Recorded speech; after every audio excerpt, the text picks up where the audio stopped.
नमस्कार। हिंदी दिवस पर विशेष चर्चा में आप सभी दर्शकों का स्वागत है।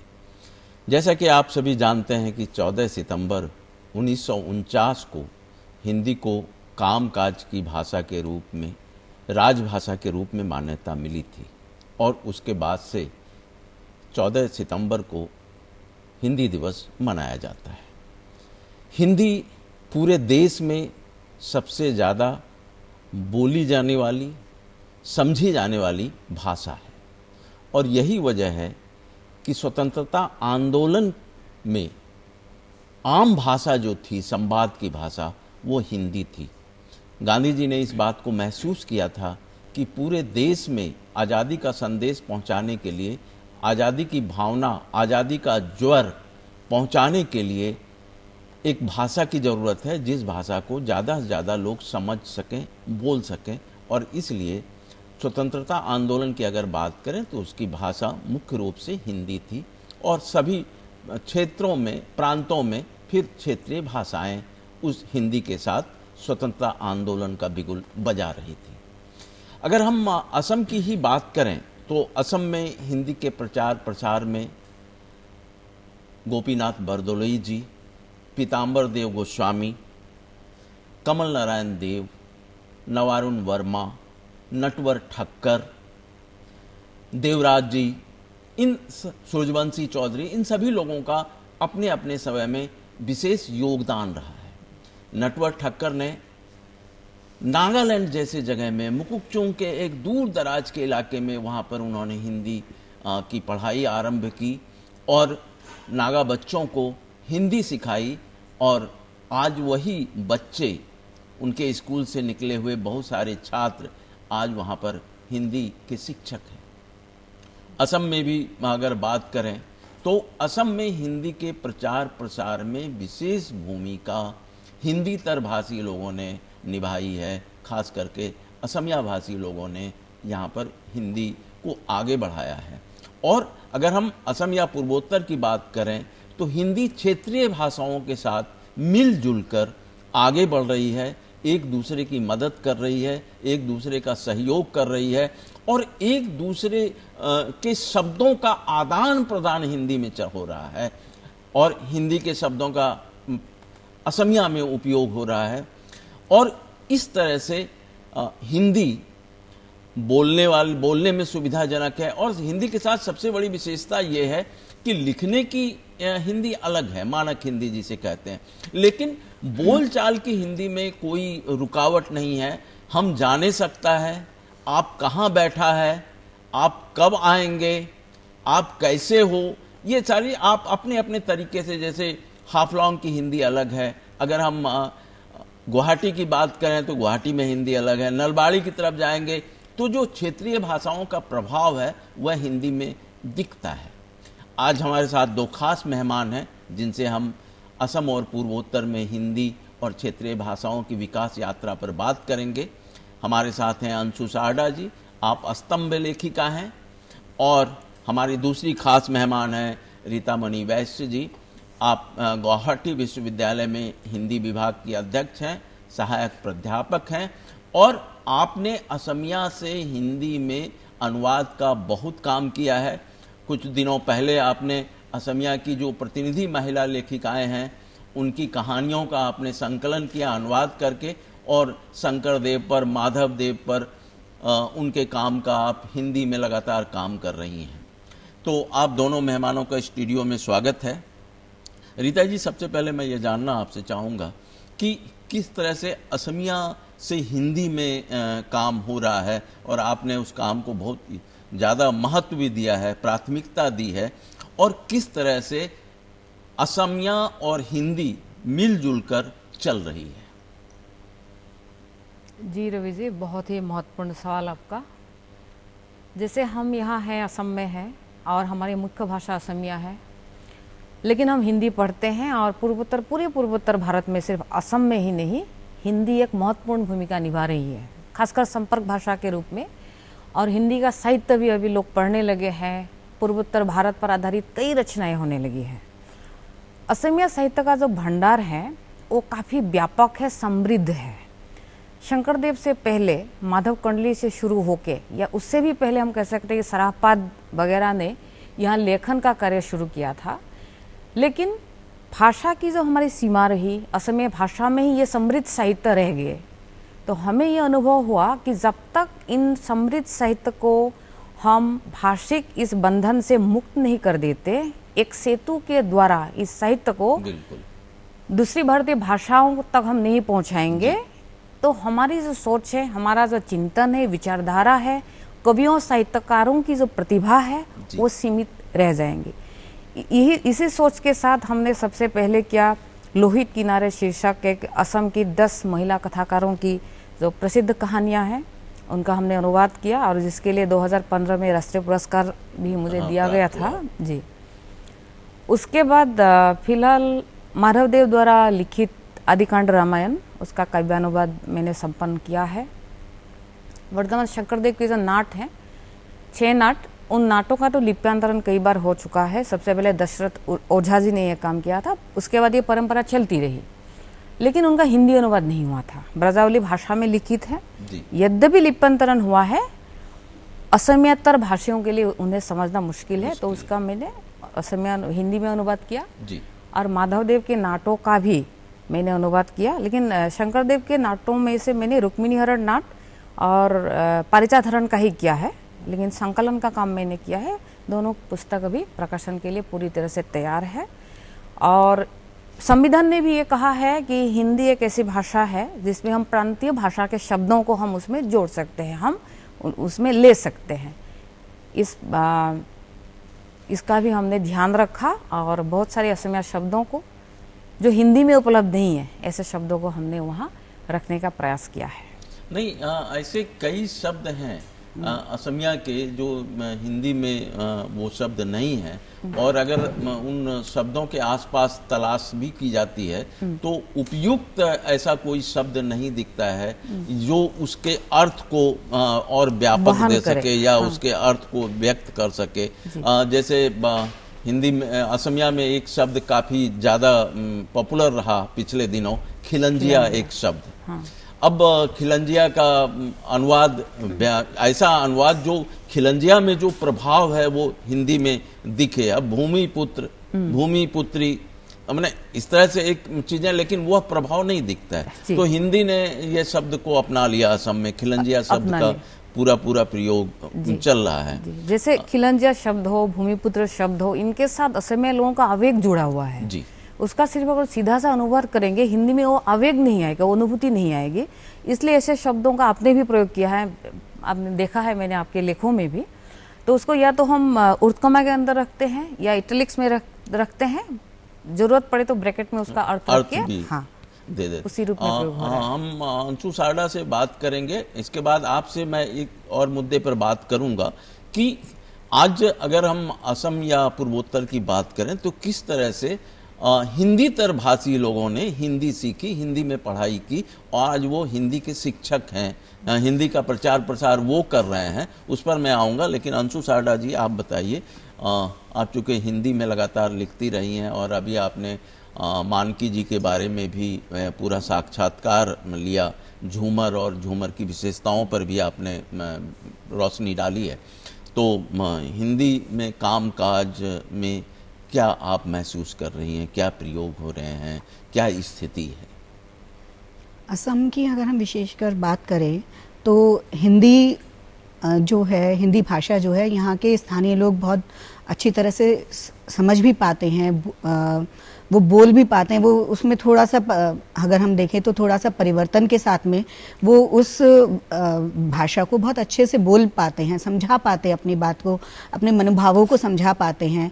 और अगर वो बोल पा रहे हैं, समझ पा रहे हैं और समझा पा रहे हैं तो लिखने की जो बात है वो थोड़ी सी गौड़ हो जाती है, थोड़ी सी पीछे हो जाती है, क्योंकि हमारा जो संवाद है वो बहुत अच्छी तरह से हो रहा है। अभी आपने मुझे कहा कि मैंने पद्मश्री सम्मान से सम्मानित दुलाल जी मानकी का मैंने साक्षात्कार लिया, तो मुझे उनसे बात करने में कहीं भी कोई कठिनाई नहीं हुई, क्योंकि वो भी बड़े आसानी से हिंदी शब्दों को समझ रहे थे और संवाद अच्छे से कर रहे थे। वो अपनी बात मुझे पूरी तरह से समझा पा रहे थे। तो यही स्थिति सिर्फ उनके साथ ही नहीं, अगर हम छोटे गांव में भी जाते हैं, किसी भी हम गली से गुजर जाएं, तो वहाँ पे कोई ना कोई व्यक्ति हमें ऐसा ज़रूर मिल जाएगा जो हमारी बात को, हिंदी को समझेगा और उसको अपनी बात को वो हमें समझा सकेगा।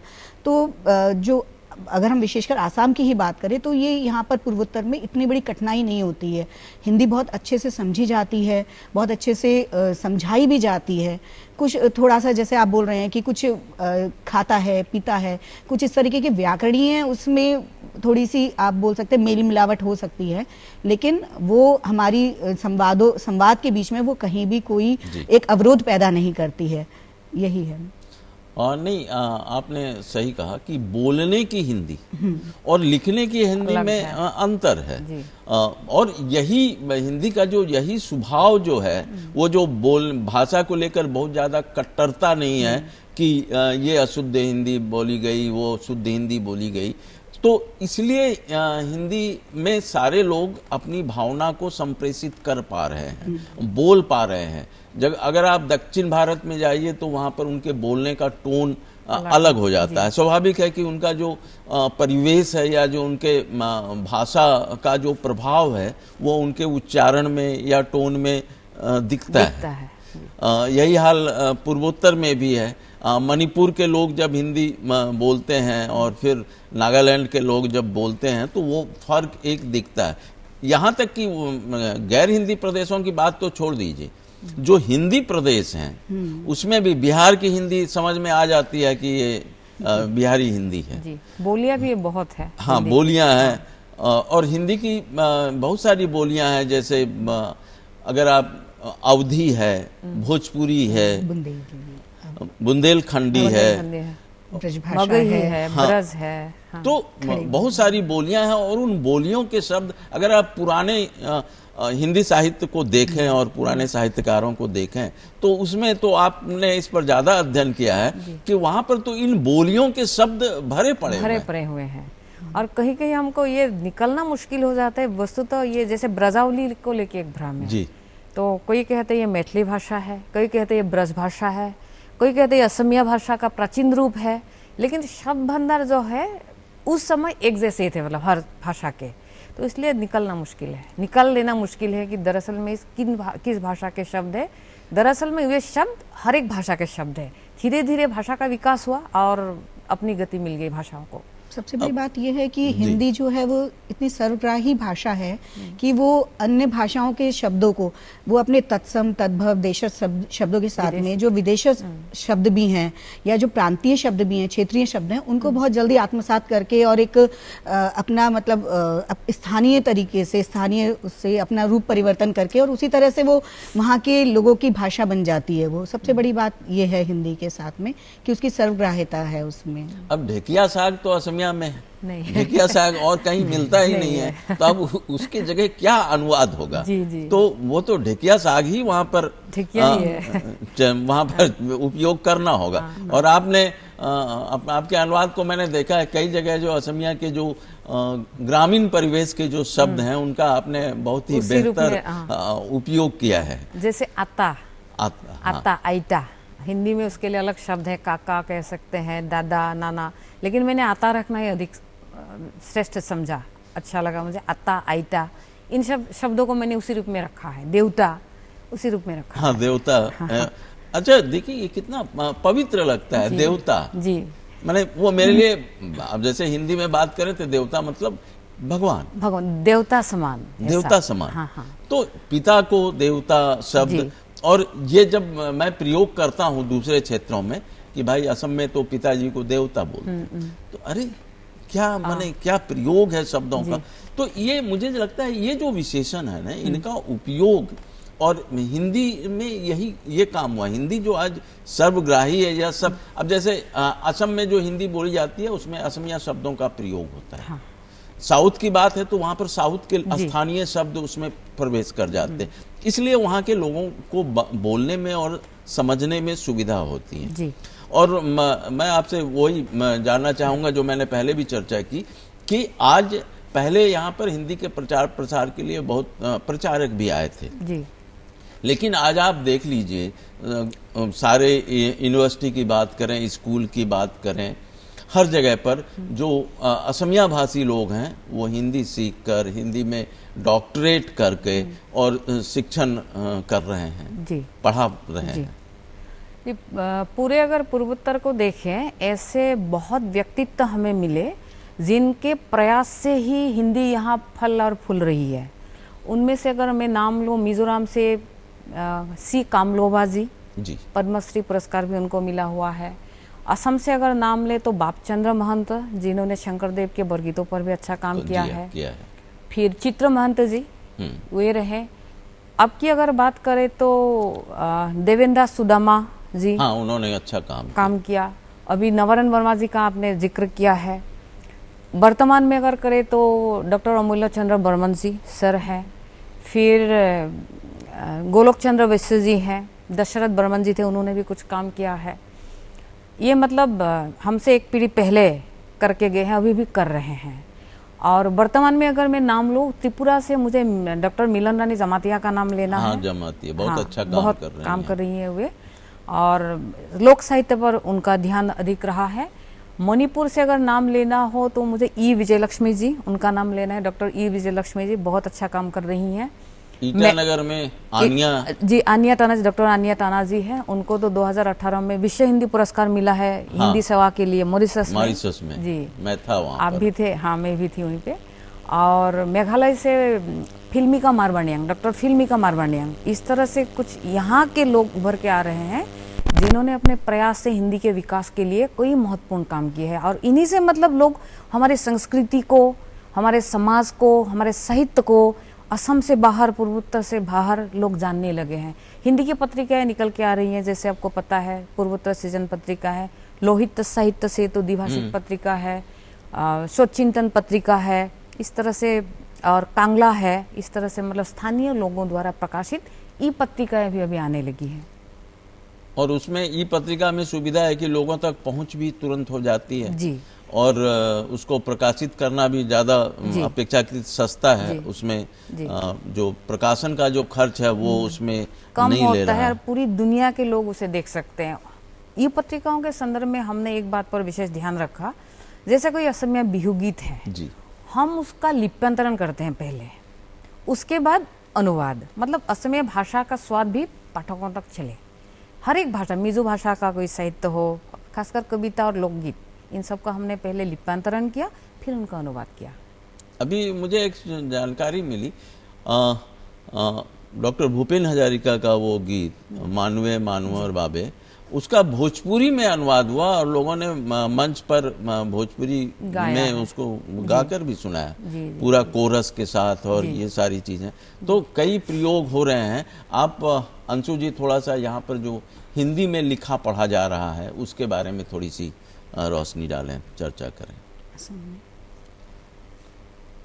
हिंदी में नहीं, असम ही कहाँ, मैंने पूरे परिवेश में, परिदृश्य में आप चर्चा कर सकती हैं। हिंदी जो अभी वर्तमान में जो हिंदी भाषा है ये 120 वर्ष करीब पुरानी होगी, और जो आधुनिक हिंदी की हम लोग जो हम लोग प्रयोग कर रहे हैं वो स्वाधीनता संग्राम के दौरान शुरू हुई होगी। खड़ी बोली, भारतेंदु हरिश्चंद्र इसके पितामह कहे जाते हैं, क्योंकि उन्होंने खड़ी बोली का जो आज वर्तमान स्वरूप है हिंदी का, उन्होंने उसका विकास किया। यूँ तो 3500 साल से चल रही है हिंदी भाषा, और 10वीं शताब्दी में इसमें जो पहला हम प्रामाणिक ग्रंथ देखते हैं हिंदी भाषा में, वो खुमान रासो था, जो मेवाड़ के जो राजा थे रावल खुमान, उनकी वीरगाथा पर लिखा गया था। और उसके बाद में 13वीं शताब्दी में जो था वो अमीर खुसरो ने हिंदी में कुछ पहेलियां हैं, गीत हैं, उनकी रचना करी। और उसके बाद में जब ये 18वीं शताब्दी 19वीं शताब्दी की बात आई, तब भारतेंदु हरिश्चंद्र ने खड़ी बोली, जो वर्तमान हम लोग प्रयोग कर रहे हैं, उसका उन्होंने विकास किया।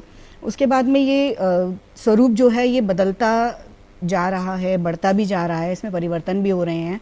और इसमें नए जो शब्द हैं, इसमें नए नए प्रयोग भी हो रहे हैं, हिंदी भाषा में नए प्रयोग भी हो रहे हैं। अभी आपने देखा कि हिंदी भाषा में बहुत सारे जो हमारा जो परंपरागत रूप था, जो हमारा था, वो भी बदल रहा है।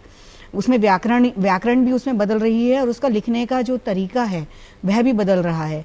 जो जिस तरह की भाषा हमारे मतलब सुमित्रा नंदन पंत, मैथिली शरण गुप्त, महादेवी वर्मा, उन लोगों ने लिखी, वह भाषा आज परिवर्तित, आज नई हिंदी के रूप में आ रही है, और उसमें नए विकास के नए उसमें नए आयाम जुड़ रहे हैं। और जो जिस तरह का गद्य पहले लिखा जा रहा था भारतेंदु के समय में, वह गद्य भी आज परिवर्तित हो गया है, लंबे लंबे वाक्यों में। नहीं, हिंदी में बहुत कुछ बदला। और मुझे लगता है कि रीता जी आप सहमत होंगी कि भाषा जब पारिमार्जित होने लगती है, जब भाषा में बदलाव आते रहता है, तो वो एक प्रवाहमान नदी की तरह जो है, उसमें एक ताजगी वो रहती है। और आजकल तो नए नए शब्द गढ़े गए हैं, नए नए शब्दों का प्रयोग खूब हो रहा है। नहीं, ऐसे तो कहते 4 कोस पर पानी बदले 8 कोस पर वाणी। हमें लगता है कि 2 कोस पर हिंदी बदलती है पूरे भारत में। और पूर्वोत्तर भारत में देखिए इतनी जनजातियां हैं, और उनके साथ हम रहते हैं, लेकिन उनकी भाषा का ज्ञान हमें नहीं है। तो हिंदी एक भाषा है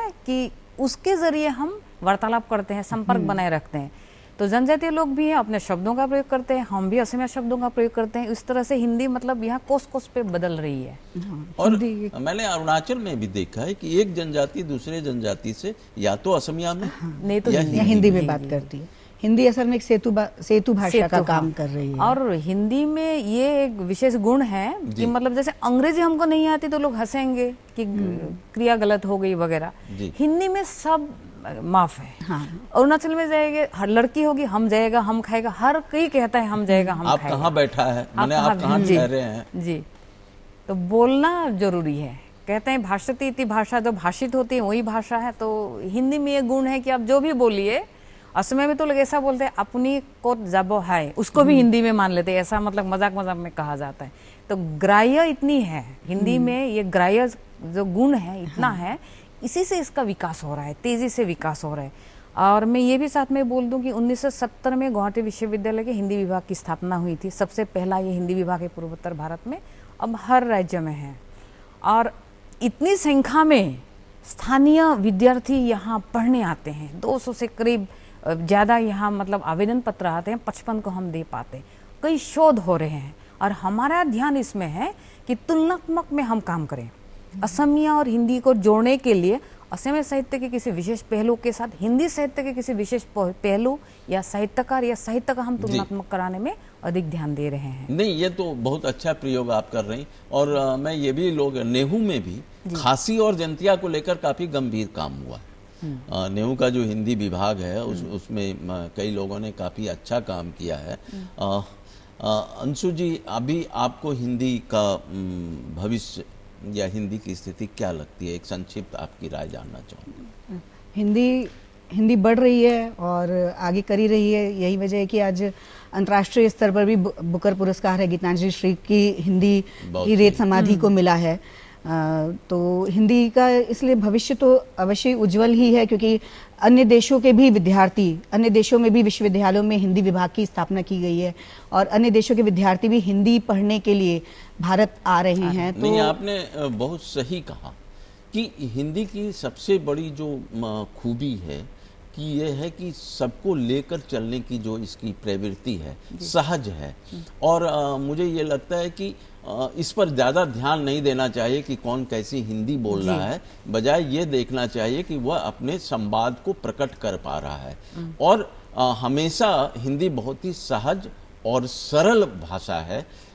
इसमें बहुत ज़्यादा घबराने की ज़रूरत नहीं है कि मैं कैसे हिंदी बोलूं, कैसे करूं। और इसलिए बहुत ही आसान भाषा है। बस इसको प्रयोग आप अपने ढंग से कीजिए और अपनी इच्छा के अनुसार कीजिए, अपने शब्दों को साथ लेकर चलिए, इसमें कोई परेशानी नहीं है। आज के स्टूडियो में आप दोनों ने भाग लिया, अंशु जी और रीता जी, आपको बहुत बहुत धन्यवाद। और दर्शकों, आज का यह कार्यक्रम आपको पसंद आया होगा। आज के लिए बस इतना ही, धन्यवाद।